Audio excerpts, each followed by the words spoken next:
Newcastle Falcons are a unique professional rugby club and they operate as the northern outpost of the Gallagher Premiership. The impact of COVID on professional rugby has plagued the sport, as Falcons media manager Mark Smith explained. It had a massive impact because we were in the Championship at the time, so our season kind of ground to a halt. We weren't sure whether we were getting promoted into the Premiership or not. Eventually we did get promoted, but because they decided to finish the previous Premiership season, we actually had 8 months without a game. So from a cash flow point of view, you can imagine that wasn't ideal. All the players and staff having to get furloughed, so it was a massive turmoil for the club. And then even when games did come back, we were still without crowds for the first 6 months as well. So you can imagine financially it was just a bit of a black hole really. Mark continued to talk about what it was like playing in an empty Kingston Park during the pandemic. It was strange. The thing I noticed, because I was one of the lucky people who could come here, you could actually hear all the impacts of the tackles and the players' communication. Normally coaches have problems getting messages onto the pitch, but they were literally just shouting down from the stand like what move, telling the players what moves to run.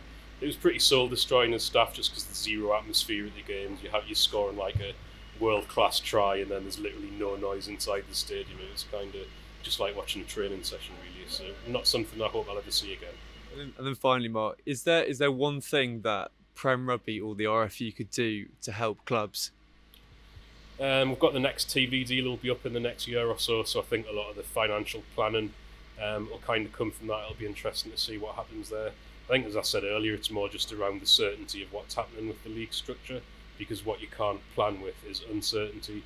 If owners and directors and sponsors and TV companies don't know what the league's going to look like, then it's hard to put any plans in place. So I think we just need to know what the structure's going to be moving forward, and then you've got that kind of skeleton on which you can build on.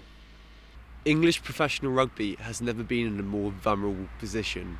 We've seen 2 great clubs in England be forced into administration. We've seen hundreds lose their jobs. Many families be relocated just before Christmas. We're in a horrific position, and clubs like Newcastle Falcons are so important to the league. They're the northern outpost of the league.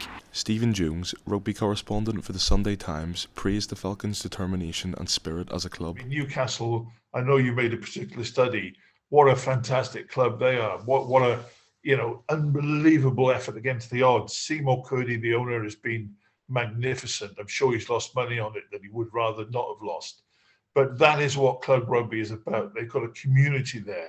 It's freezing cold for some of the games, even in the middle of summer, it seems, but they've got a community there. They're a great club, and they should be given every opportunity to keep that geographical spread, Tom, so that there's a club at far north, there's a club far southwest sort of thing.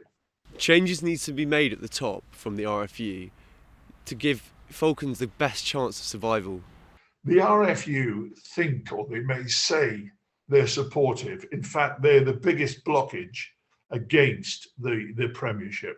And in my opinion, the RFU should never have been in charge of professional rugby. They shouldn't now, and there should be a professional body who takes care of the professional game, which is totally different to the amateur game.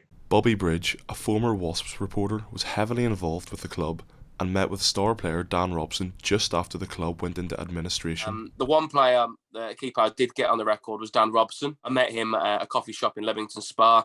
Dan's been fantastic through the years with me, and I like to think me with him as well. He's had a real checkered time with it, from his deep vein thrombosis to potentially his treatment with the England camp as well. And when I met him, I don't think he would be embarrassed for me to say this. He looked like he'd seen a ghost. He had a baseball cap on, his face was white, his eyes were sunk, and there was no spring in his step. Like, Dan's quite a bouncy, jovial character, and there was none of that. The Rugby Football Union must re-evaluate its position as the league's governing body. The loss of Wasps and Worcester serves as a significant warning, and it places doubt over the Premiership's future. As we look ahead, strong leadership and dedicated fan bases are imperative to the survival of historic English clubs such as Newcastle Falcons.